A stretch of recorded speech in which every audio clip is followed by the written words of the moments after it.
شهر رمضان الذي أنزل فيه القرآن هدى للناس وبينات من الهدى والفرقان فمن شهد منكم الشهر فليصمه ومن كان مريضا أو على سفر فعدة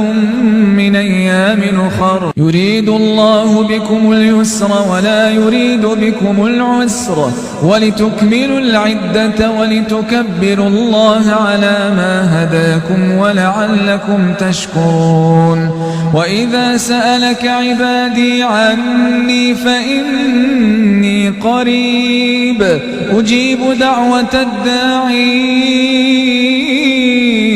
إذا دعان فليستجيبوا لي وليؤمنوا بي لعلهم يرشدون